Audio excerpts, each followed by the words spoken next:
Hello, everyone. This is Dr. Roger Paul, and tonight we will continue our study on the messenger host of space. We're in section 3, the far-reaching service of conciliators.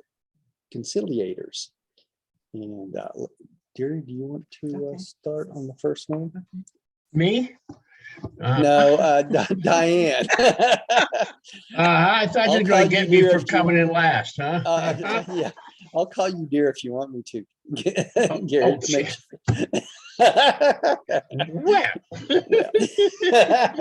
Hey, Roger, what page is that? Oh, this is on page 276.6, paragraph 6. Okay. All right, go ahead, Diane. 3, the far-reaching service of conciliators. Conciliators maintain group headquarters on the capital of their superuniverse, where their primary reserve corps is held. Their secondary reserves are stationed on the capitals of the local universes. The younger and less experienced commissioners begin their service on the lower worlds like Urantia, and are advanced to the adjudication of greater problems after they have acquired riper experience. Sorry about that. I forgot to mute. You probably Okay, have. Yeah. Okay, so the conciliators basically have headquarters on Uversa, on the capital of the super universe, and that's where the primary reserve corps is also held. But they start out as a group in the local universes on worlds just like ours. Okay, so any problems that crop up in the local planets first go to the local planet conciliators, right? And then if they're not handled there, they can kick it up to the local universe conciliators, right? If it's beyond their capacity. But most all problems are handled locally. Okay, but as they gain experience, they graduate as a group to the next one. So they may start out on a lower world, but as they get better, they'll go ahead and advance them to the systems next, and then to the constellations, and then to the local universe itself, and they still can be advanced to the minor sector and the major sector. So they have a process, and as they do that, they gain experience and eventually end up back on the universe capital. All right, Roger? So, yeah. Can you give us a for instance of what they do? Any problem that two individuals, or more likely, it's more often it's two groups of people or two groups of beings that have a disagreement. This comes up a lot between like a group of angels and a group of mortals, or a group of angels and a group of Melchizedeks or somebody like that, and they have a disagreement on a procedural basis, mostly, of how something should be done. Like for instance, on our world, it could be something as simple as administration of the planet itself. We forget that our government does not really control this planet, right? The celestial being control the celestial government of the planet. Okay, so let's say the chief of the archangels thinks something should be done on this planet this way, and the midwayers think it should be done another way, then that would require a conciliator commission to step in and kind of arbitrate between the two groups. And however they decide this should be handled, that's the way, that would be the law. It's like the law of the universe. So it's more between groups than it is individuals, but it can be between individuals, right? Hey, what's going on in there? Oh, that's Fluff. Yeah. Fluff.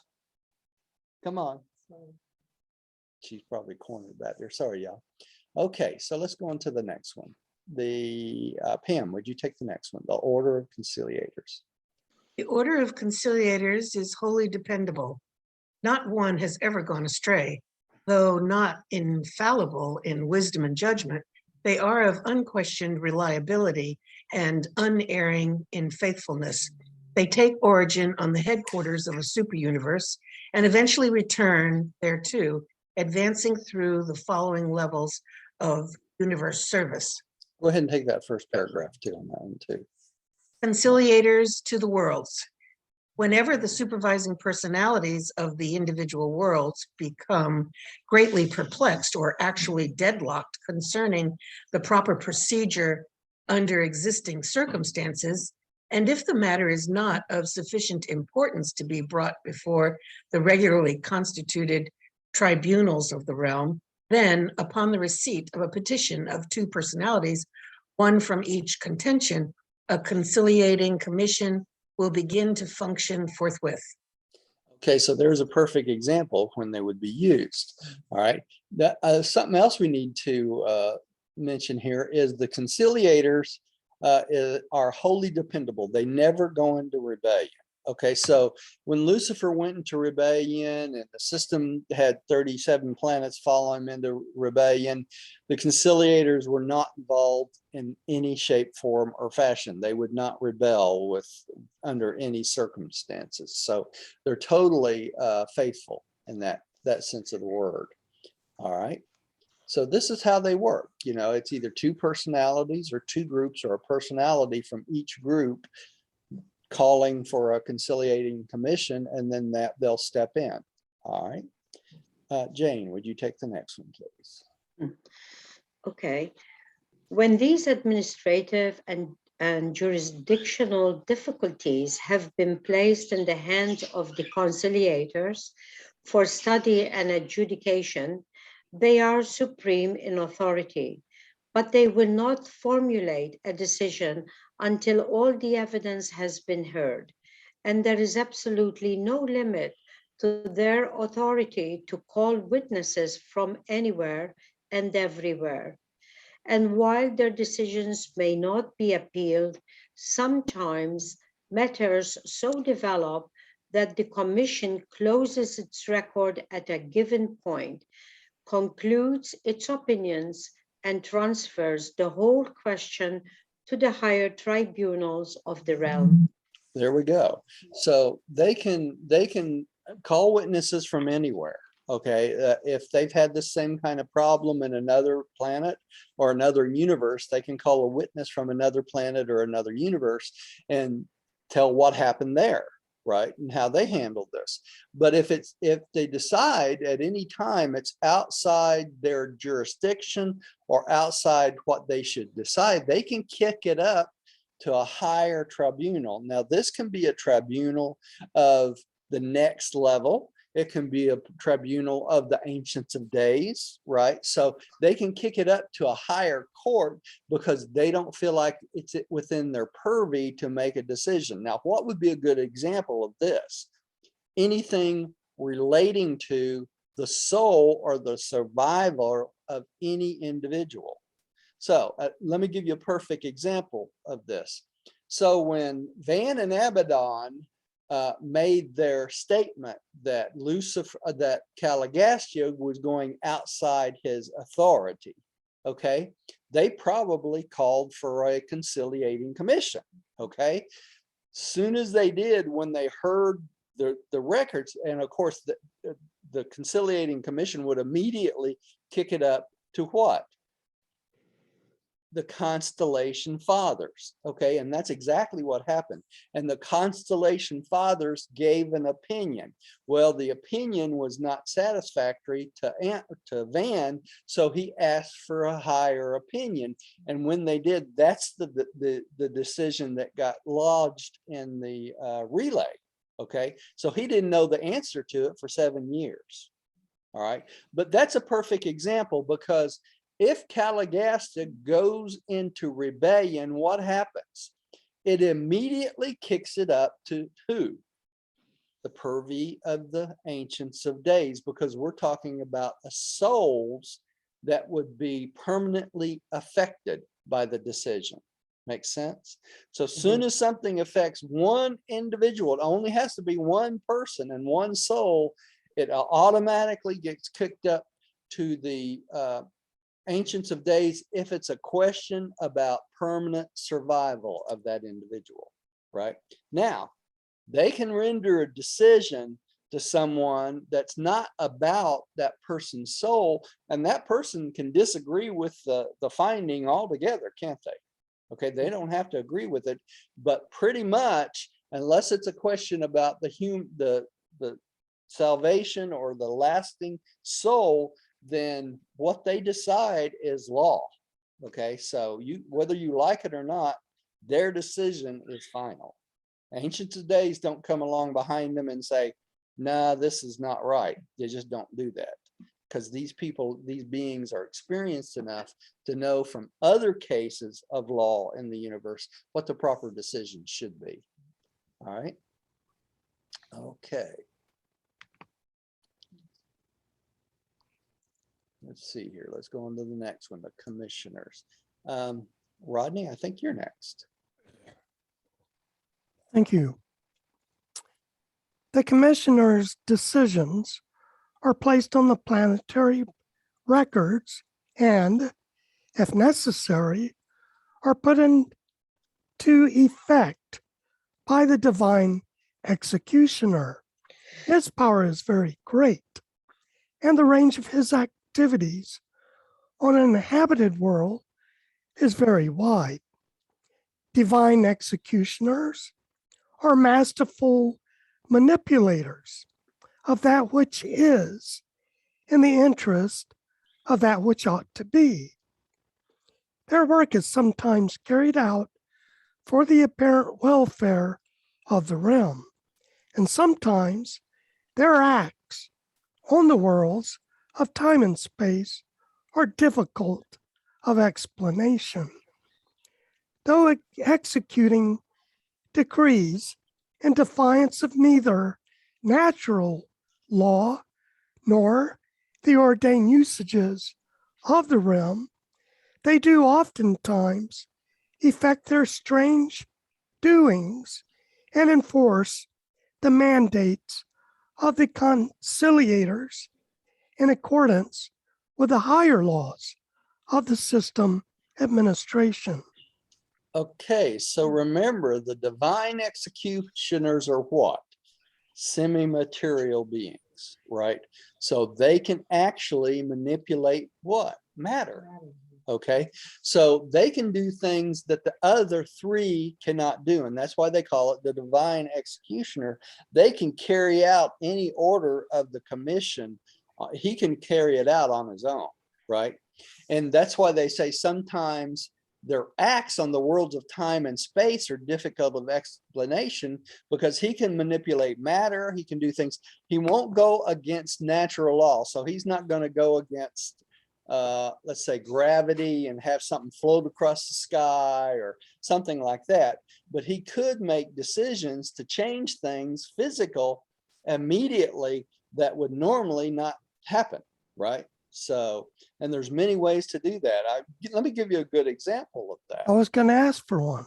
Yeah, we were just reading this weekend, Diane and I were reading the resurrection, and it talks about during the resurrection that the chief of the archangels asked for the body of Christ after he was resurrected, because they didn't want to sit and watch the physical body of Christ degenerate over time.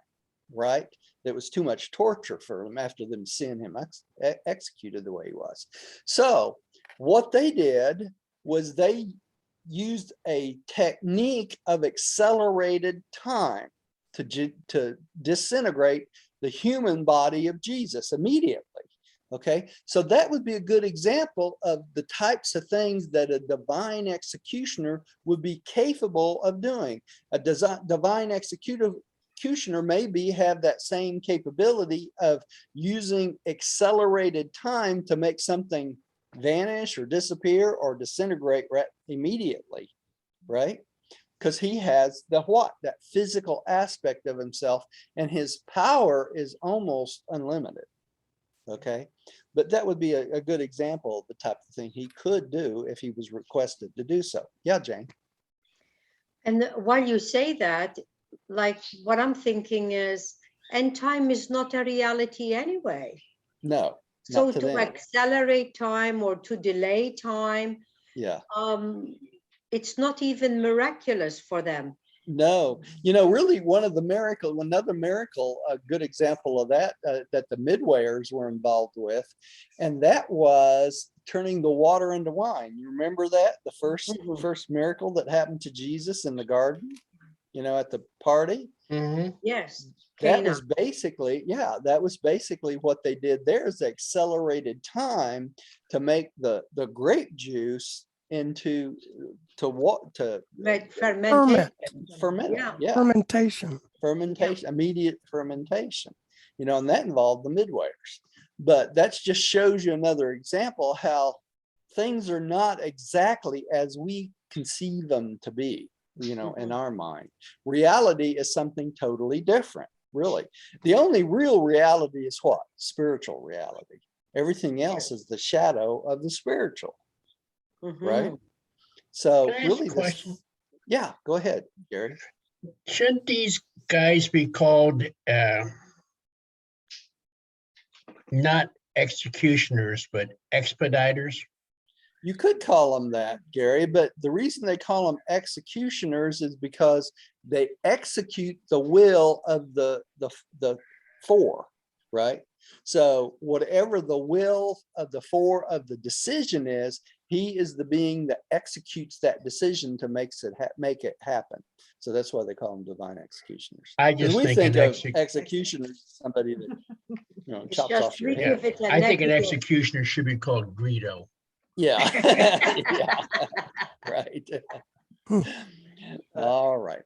Let's see. Let's move on. So this is another picture of the divine executioner and the three others: the judge, arbiter, the spirit advocate, and the recorder. All right. And that was the local planet when we were talking about, right? And that's the first one. Yeah, that's the local one. Now we move on to the system headquarters. Okay, so Gary, would you take that one? Conciliators of the system headquarters. Conciliator, okay, of the system headquarters. F?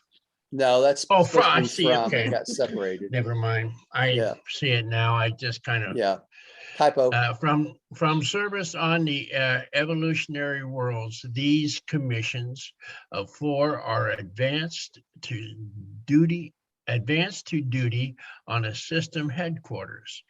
Here, they have much work to do, and they prove to be the understanding friends of men, angels, and other spirit beings.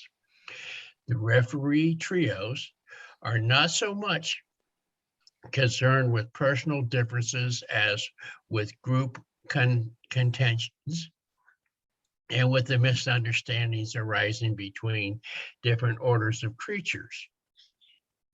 And on a system headquarters, there live both spiritual and material beings, as well as a combined types as the material sons.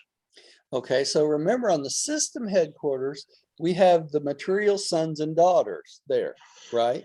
So these are beings that are physical, like finite beings, and yet they're encircuited in the spiritual circuit at the same time.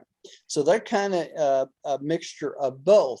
So when misunderstandings come up between, like, the material sons and daughters and the angels, or the material sons and daughters and the Melchizedeks, or angels and the Melchizedeks, or men and angels, or whatever, it's these conciliating commissions that step in and work out the differences. Okay, now it's interesting, as we go higher and higher, we have less differences with other beings. The reason being, as we get more intelligent, we realize there's less, we become more accepting of other beings and that sort of thing. So there's less to get upset about and have contentions with. All right, so that's pretty much the system headquarters. All right, and they talk a little bit more about this in the next paragraph. Millie, would you take the next paragraph? Yeah, did you have a question, Gary? Yeah, wouldn't there be less conflict and disagreement? Oh yeah, The higher up you ascend. Yes, there is. Because you become more like one. Yeah. more enlightened as you ascend up, right? Yeah, And so more, there's, well, my point is more enlightened is one way of saying it. But Yeah. if you're gone into the state of being where you can be with God, okay, there's got to be a hell of a lot of similarities. there is. Okay, and so Yeah. there would be a lot of understanding. You know, Yeah. like say, hey, I stubbed my toe. Oh yeah, I did that last year too. It hurts like crud, doesn't it? Yeah. Yeah.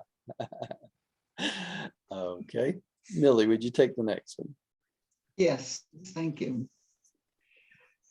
The moment the creators bring into being evolving individuals with the power of choice, that moment a departure is made from the smooth working of divine perfection. Misunderstandings are certain to arise, and provisions for the fair adjustment of these honest differences of viewpoint must be made. We should all remember that the all-wise and all-powerful creators could have made the local universes just as perfect as Havona. No conciliating commissions need function in the central universe, but the creators did not choose in their all wisdom to do this. And while they produced universes which abound in differences and teem with difficulties, they have likewise provided the mechanisms and the means for composing all the differences and for harmonizing all this seeming confusion. Okay, so they could have made it all perfect, right? What they're saying. But if they did, we would not gain the experience of working out our difficulties, right? And that's part of our experience is working out our difficulties. So that's why they did make it perfect. I stuck this picture in, but not only because of the conciliators to the system headquarters, but this picture in itself has got a lot of really interesting information on it. Okay, here's in the center the judge, arbiter, and the divine executioner, spirit advocate. But what I wanted to show y'all was this. This is supposed to be Jerusem. You see the handle down there? It says Jerusem. All right, that's the headquarters, right, of the system. Now, surrounding Jerusem are 7 satellites. You see the 7 satellites? The 7 satellites are the finaliter world, the Urantia world, the angelic world, the super angel world, the world of the sons, the world of the spirit, and the world of the Father.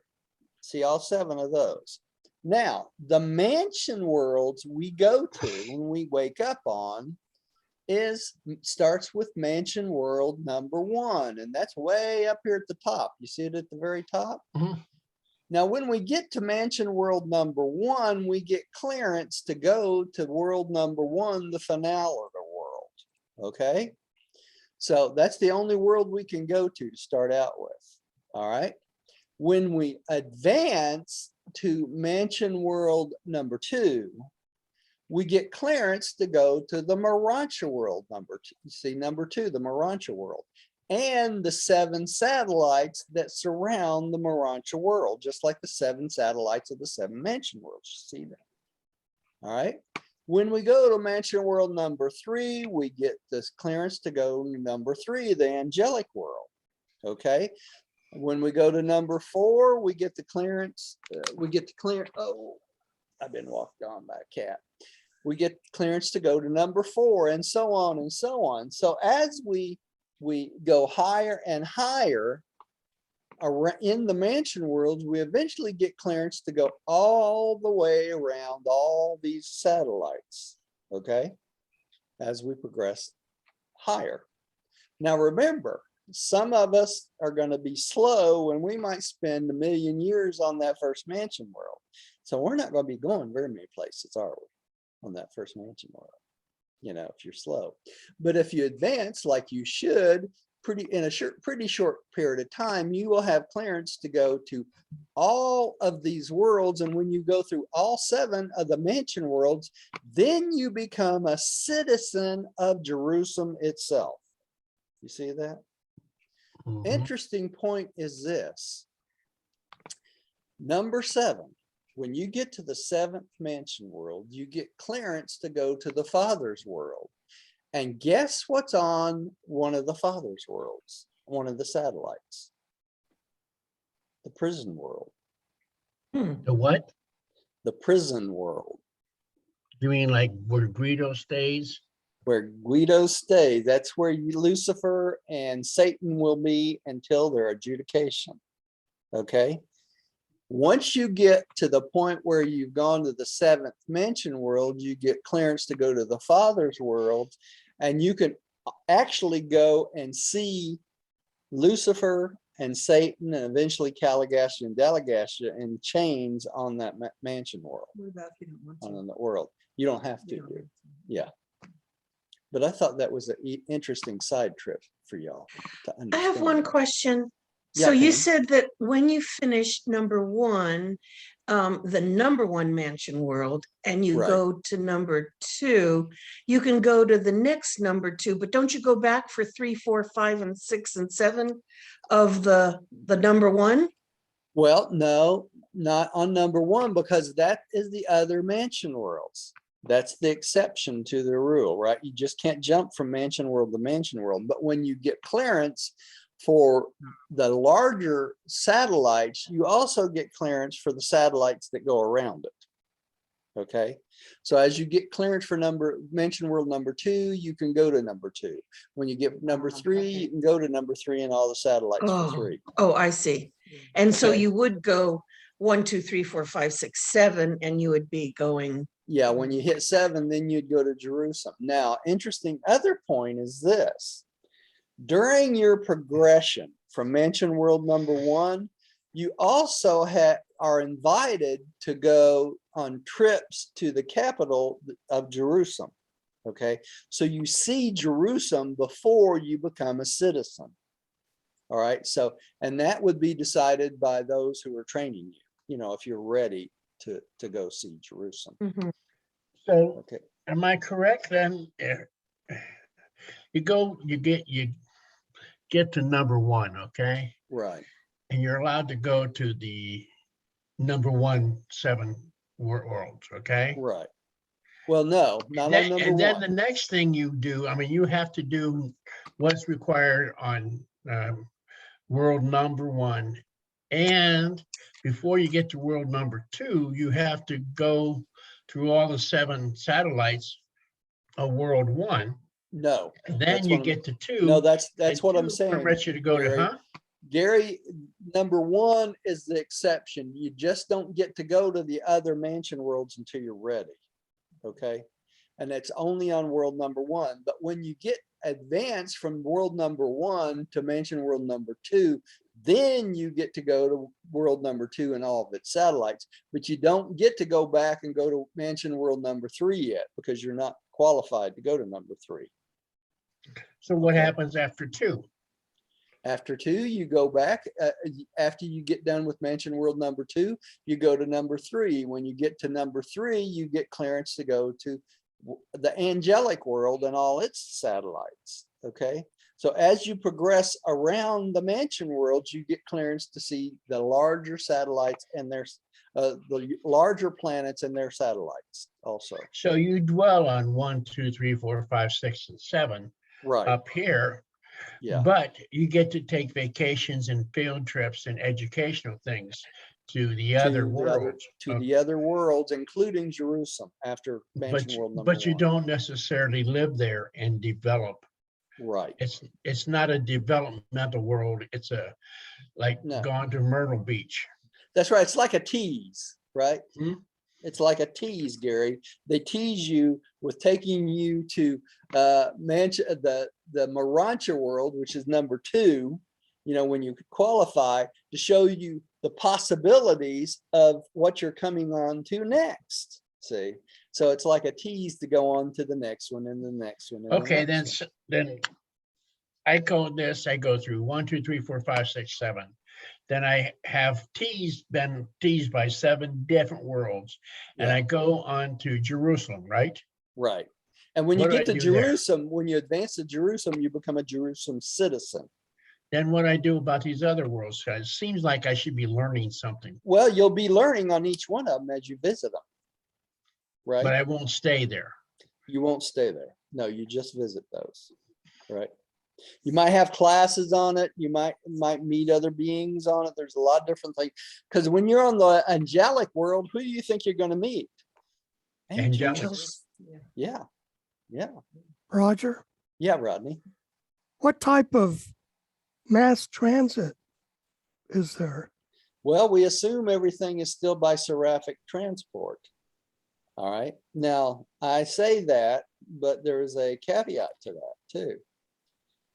There's a difference between earned space and unearned space. Okay. And they say you can negotiate earned space on your own, but they don't tell you how you do that. Right. But they say unearned space, you have to be transported by seraphic transport. And we know that most of the time when you're transported by seraphic transport, you're put unconscious. Okay. So when you go to sleep, as soon as you go to sleep, you feel like you woke back up, but you have the period of transit on the seraphic transport from where you left to where you're going. Right.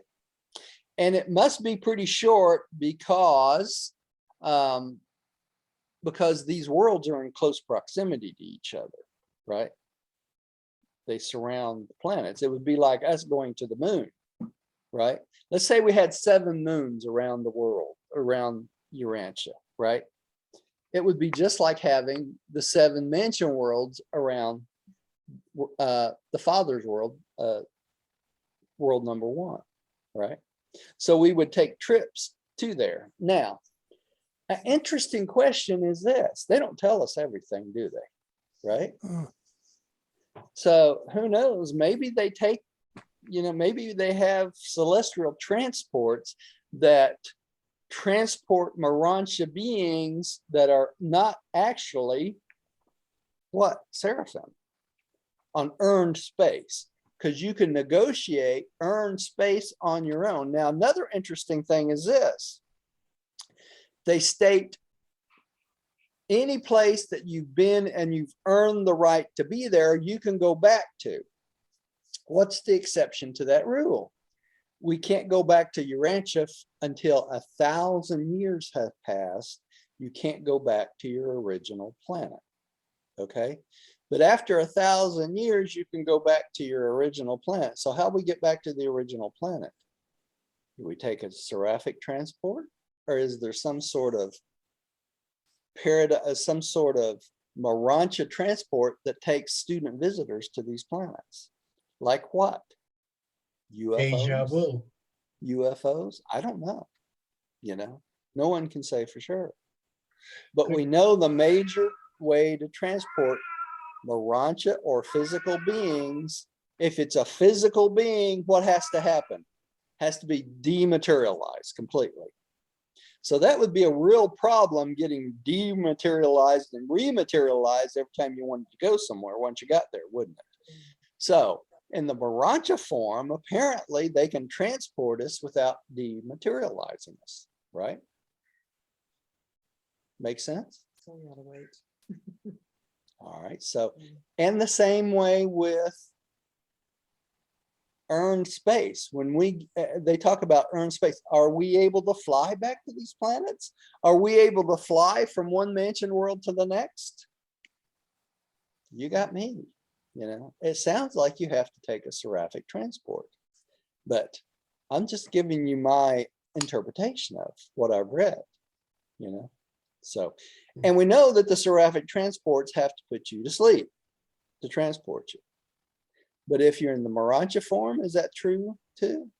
Can we see ourselves moving from one planet to another, zooming into that planet on the seraphic transport? I don't know. You know, it sounds like we're unconscious, but there's no guarantees, you know, so I'm just telling you what I know about it. Right? Some things we'll have to wait till we get there, you know.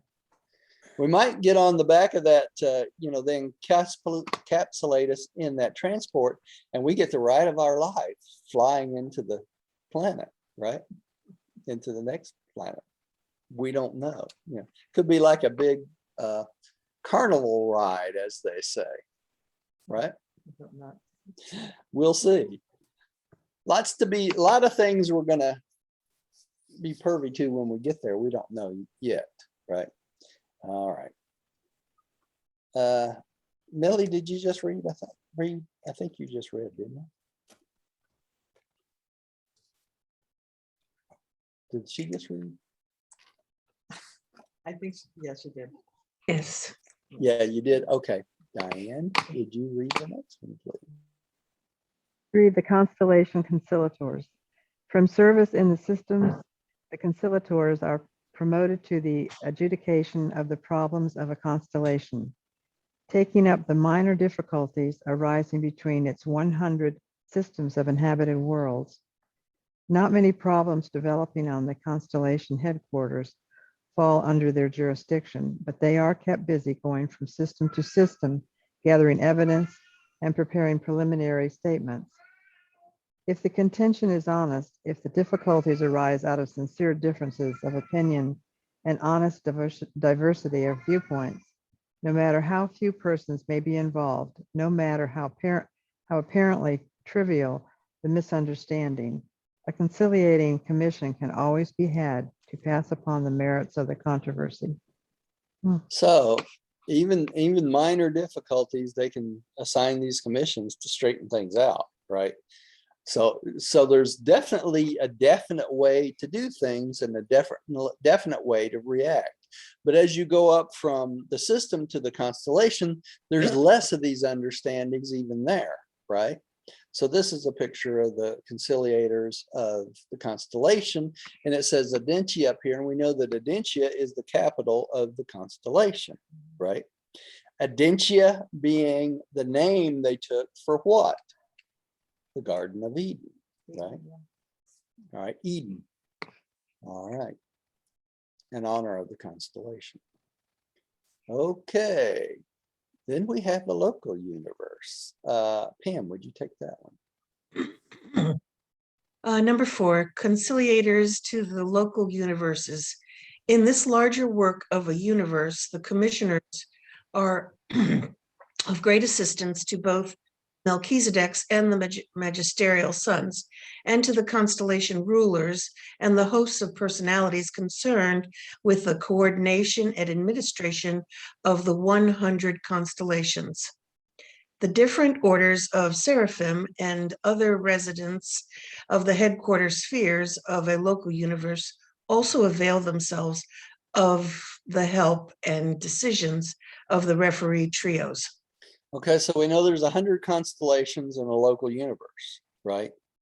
When all's said and done in the local universe, we got what? 10 million planets. Okay, so this is just the breakdown. And as you go up, you go from the local planet to the local system to the constellation to the local universe, right? Okay, and that's the way it works. And they have conciliators for each group. All right. Let's see, Jane, would you take the next one, please? Okay. It is almost impossible to explain the nature of those differences which may arise in the detailed affairs of a system, a constellation, or a universe. Difficulties do develop, but they are very unlike the petty trials and travails of material existence as it is lived on the evolutionary worlds. So these are real problems they deal with, and not little bitty things that like we take to court, right? No comparison whatsoever. Okay, so we'll have to wait till we get there. And this is the local universe of Salvington and all of its satellites surrounding it and the 100 constellations. All right. right? And then we have the minor sectors. Rodney, would you take that one, please? Yes. 5 conciliators to the superuniverse minor sectors. From the problems of local universes, the commissioners are advanced to the study of questions arising in the minor sectors of their superuniverse. The farther they ascend inward from the individual planets, the fewer are the material duties of the divine executioner. Gradually, he assumes a new role of mercy, justice, interpreter, at the same time being quasi-material, keeping the commission as a whole in sympathetic touch with the material aspects of its investigations. So as we go up higher and you get to the minor sectors, once you step into the minor sectors, what do we have? We have mostly spiritual beings, don't we? We don't have any more Urantia beings, because when you move from the local universe into the minor sector, what happens? You become first stage spirits, right? So the difficulties that arise would be between first stage spirits, the angelic core, and all the personnel of the minor sector. So the material aspect of what these guys have to do is less and less, because there's less material things to deal with, right? So that's why they changed the divine executioner more in a role of interpreter, mercy and justice interpreter, for all the decisions being made. And this is a picture of the minor sector of ENSA, which we're part of. All right. And the 7 training spheres of the minor sector. And we can see the conciliating commission right in the center of the capital of the minor sector of ENSA.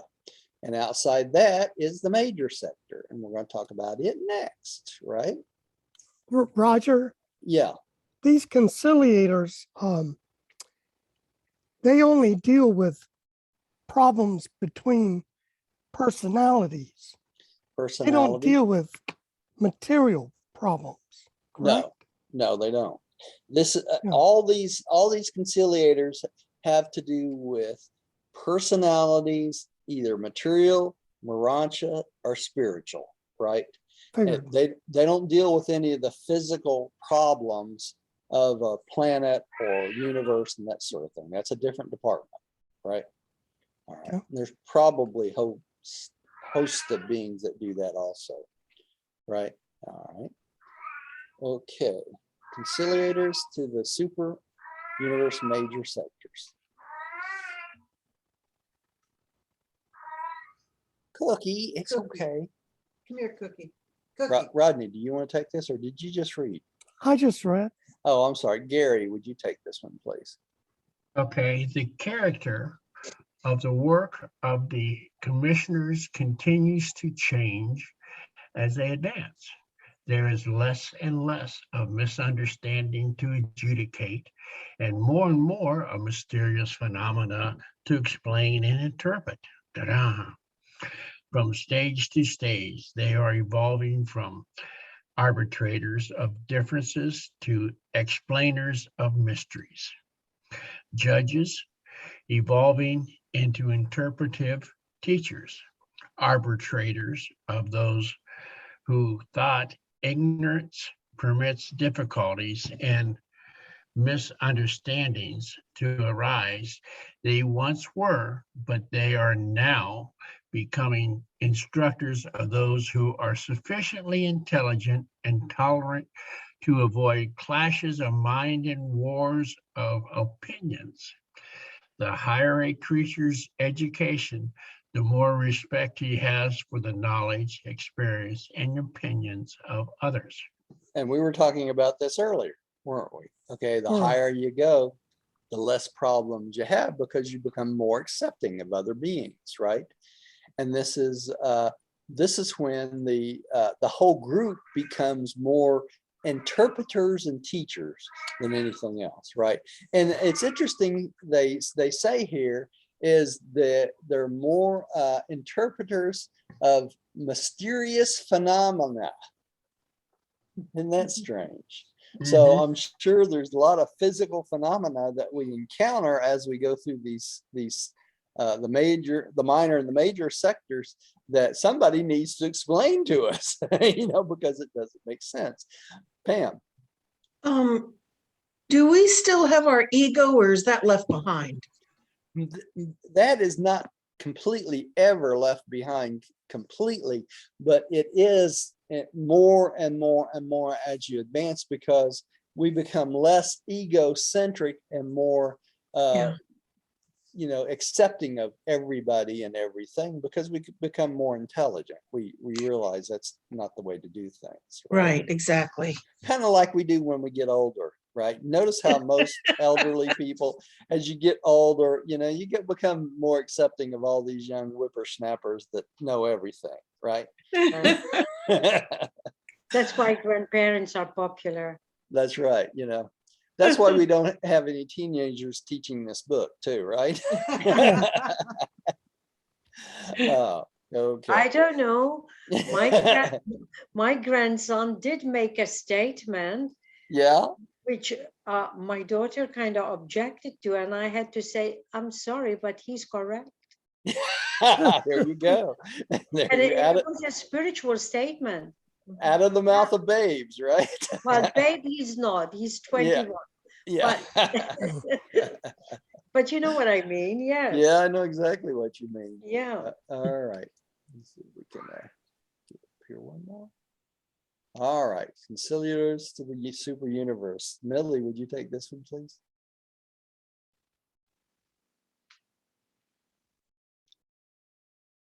Conciliators to the superuniverse. Here, the conciliators become coordinate for mutually understood and perfectly functioning arbiter teachers. The divine executioner is divested of retributive power and becomes the physical voice of the spirit trio. By this time, these counselors and teachers have become expertly familiar with most of the actual problems and difficulties encountered in the conduct of superuniverse affairs. Thus, they become wonderful advisors and wise teachers of the ascending pilgrims who are in residence on the educational sphere surrounding the headquarters worlds of the superuniverses. That explains something that was just asked. The pilgrims become residents. On the education. Yes, on They these get worlds. to live there. Oh yeah, yeah. As we go through these worlds, we spend some time in each one of them, right?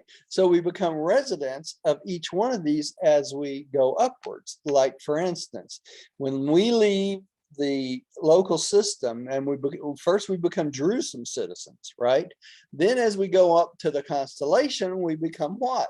Adentia systems, or Adentia Citizens. citizens is what I was trying to say.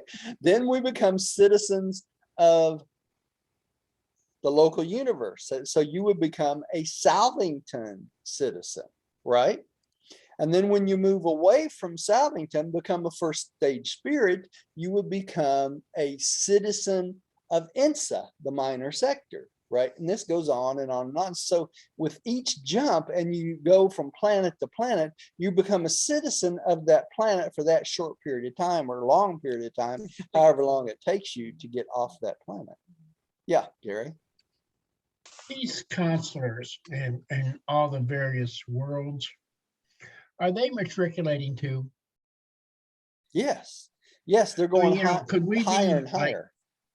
Could we go to a certain stage and say, oh, time to become a counselor and go through that route? No, our goal, it will always be to get to Havona. We'll get to Uversa first and learn all of the 490 satellites of Uverse, everything there is to learn there. But then we'll get to Havona. Our goal is to get to paradise, and our goal will always be to get to paradise. Now, in that process, Gary, we're going to have multitudes and multitudes of different types of tasks and jobs to do, right?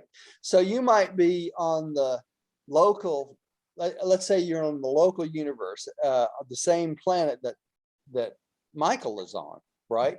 You might be assigned a job there for 100,000 years doing something having to do with that particular sphere, right?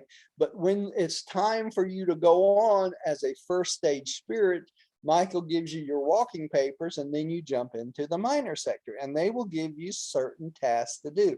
So with each jump, you will get new things to learn, new things to do, and this keeps multiplying on itself till you get all the way to paradise. So by the time you get to be a finaliter, you should be a pretty smart individual, right? And this was the problem that Lucifer had with training mortals to such an extent on administration of the universe, because he didn't like it. He didn't get that opportunity, right? So in essence, he was jealous. That's what it boils down to. He did not have the opportunity to do it as quickly as us measly mortals. But eventually he would. Eventually he would, because Jesus said the things that he wanted to have, he would have had in the future.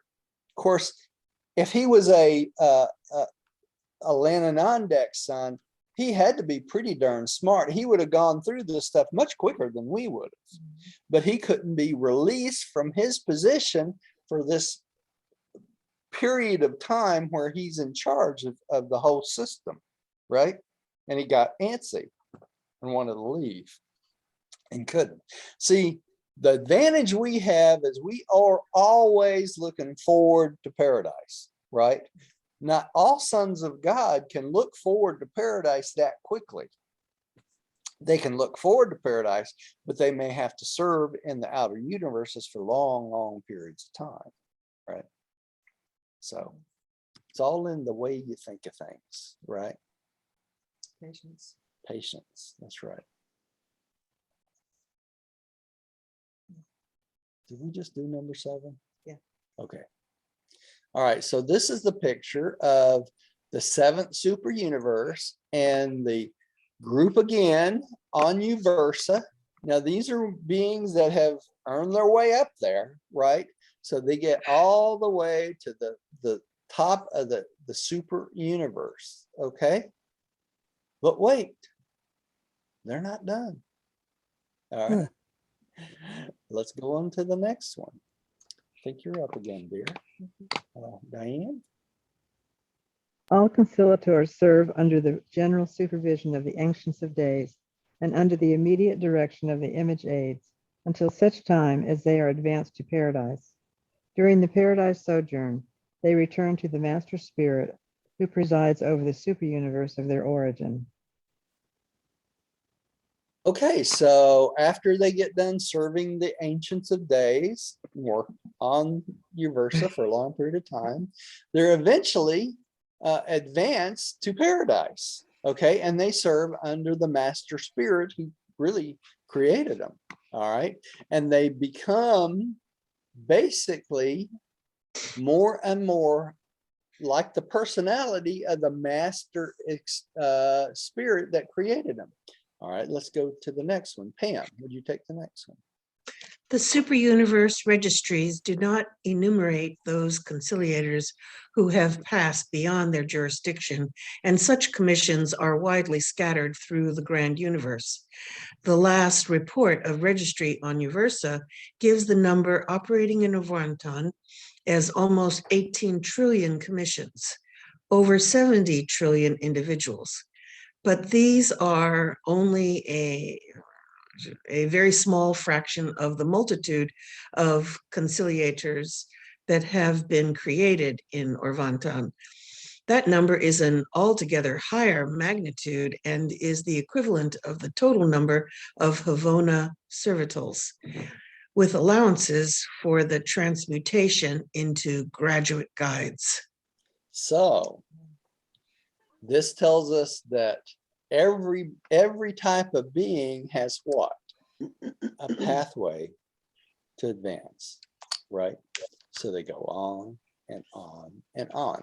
Now, what these commissions will do after they get to Havona and after the 4 outer space levels start to develop, they may have a totally different job when they get out there. You know, we got tons and tons of super universes developing out there.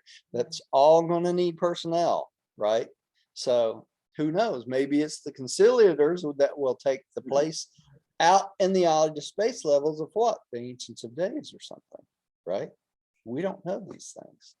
So everything's possible. All right. And it tells us about how they are translated in the next one. All right. Jane, would you take the next one, please? Okay.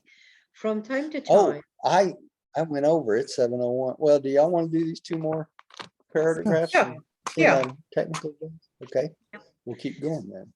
from time to time, as the numbers of the super-universe conciliators increase, they are translated to the Council of Perfection on Paradise, from which they subsequently emerge as the coordinating core evolving by the infinite spirit for the universe of universes, a marvelous group of beings which is constantly increasing in numbers and efficiency.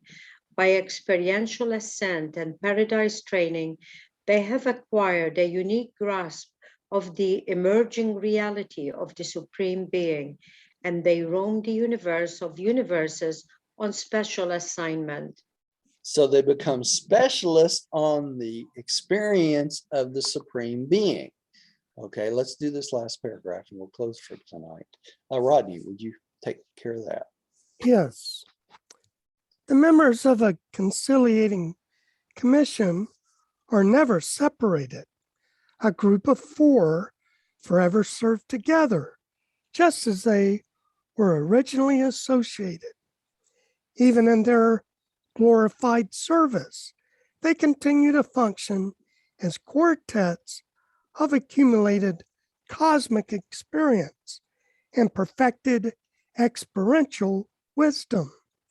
They are eternally associated as the embodiment of the supreme justice of time and space. And that's because of their experience and wisdom, right? What a wonderful concept, right? Okay, next time we'll take on technical advisors, right? All right, let's see here. Let's say a little prayer. We'll close from tonight. See who hadn't prayed in a while. Pam, would you like to close us in prayer tonight? Yeah, sure. Dear Heavenly Father, we thank you again for this inspirational paper, for us to learn it and understand it with Roger's help, and for us to be able to, in our own ways, share it also with others so that the information highway can grow. And we ask this in the name of Michael, our creator. Amen. Amen. Amen. And Amen. thanks everyone from Thank joining us you. at home. Please come see us again when we stop the recording. Okay.